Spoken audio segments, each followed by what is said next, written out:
তিন শ্রেণীর মানুষ যাদের দোয়া আল্লাহ কখনো কবুল করে না, ও যত বড় ভালো ব্যক্তি হোক না কেন। এরা কারা?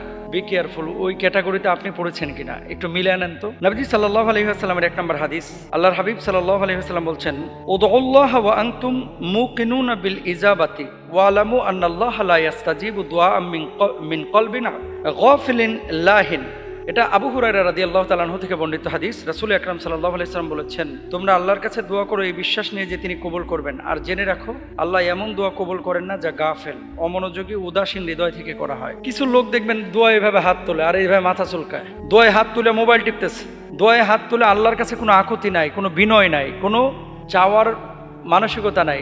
ওই হুজুর হাত তুলছে, হাত তুলছে। এই গাফেল উদাসীন কোনো ব্যক্তির দোয়া আল্লাহ তাআলা কবুল করেন না। তাহলে কি করতে হবে? উদউনি আস্তাজিব লাকুম, ডাকার মতো ডাকতে হবে, চোখের পানিটা ছাড়তে হবে, ভেতর থেকে কথা বলতে হবে, ইমোশনাল ভাব নিয়ে আসতে হবে, আল্লাহ তাআলা দোয়া কবুল করবেন। এখন আপনি দোয়া করতেছেন এইভাবে হাত তুলে, হাত তুলছে আল্লাহর কাছে আর মন হচ্ছে ফোনের দিকে, মন হচ্ছে প্রেমিকার দিকে, মন হচ্ছে দোকানের দিকে, মন হচ্ছে দুনিয়াবি সামানার দিকে, তাহলে তো দোয়া কবুল হবে না। তো 1 নম্বর ব্যক্তি গাফেল, যে তার দোয়া আল্লাহ তাআলা কবুল করেন না। 2 নম্বর, হারাম উপার্জন ও খাবারের কারণে দোয়া কবুল হয় না, যারা এই ধরনের কাজ করে। হাদিসের মধ্যে কি আছে? ইতুইলু সাফারা আশআসা আকবার ইয়ামুদ্দু ইয়াদাইহি ইলাস সামা ইয়া রাব্বি ওয়া মাতামুহু হারামুন ওয়া মাশরাবুহু হারামুন ওয়া গুদিয়া বিল হারাম ফাআন্না ইস্তাজাবু লিযালিক। নবীজি বলেছেন যে এক ব্যক্তি যে খায় হারাম, পরে হারাম, যার শরীরটা হারাম দ্বারা গঠিত, দীর্ঘ সফরে ক্লান্ত অবস্থায় আকাশের দিকে হাত তুলে বলে, হে আমার রব, হে আমার রব, আপনি আমার দোয়া কবুল করেন, অথচ বেটা খায় হারাম, পরে হারাম, শরীর গঠন করেছে হারাম, এর দোয়াকে আল্লাহ কবুল করবেন না। তাহলে যারা হারামখোর, ঘুষখোর, সুদখোর, শরীরটা, রক্তটা, গোশতটা যার হারাম দিয়ে গঠিত, আল্লাহ তাআলা তার দোয়া কবুল করবেন না। এটা হচ্ছে 2 নম্বর। তাহলে দোয়া কবুলের জন্য প্রথম শর্ত হচ্ছে কি? ইবাদত বন্দেগীর পাশাপাশি হালাল উপার্জন আপনাকে করতে হবে।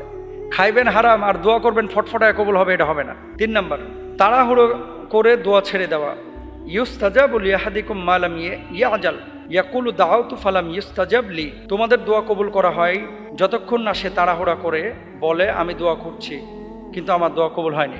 কোনো ব্যক্তি যদি দোয়া করার পরে রাতারাতি কবুল করতে চায়, যে আল্লাহ কেন কবুল করছে না? হুজুর এত দোয়া করলাম, জীবনে কোনো দোয়া তো কবুল হচ্ছে না। দেখেন, দোয়া কবুল হবেই 3টা পদ্ধতিতে, হয় দুনিয়ায় পাবেন, অথবা আখিরাতে পাবেন, অথবা দেরিতে পাবেন। পাবেন 100%, এটা আল্লাহর ঘোষণা। এখন আপনি পাচ্ছেন না, সমস্যা আপনার, আপনি ডাকার মতো ডাকতে পারছেন না। অনেক বিষয় আছে, যেমন এই দোয়াটা এখন কবুল করলে আপনি চাচ্ছেন আল্লাহর কাছে 1 কোটি টাকা দেন।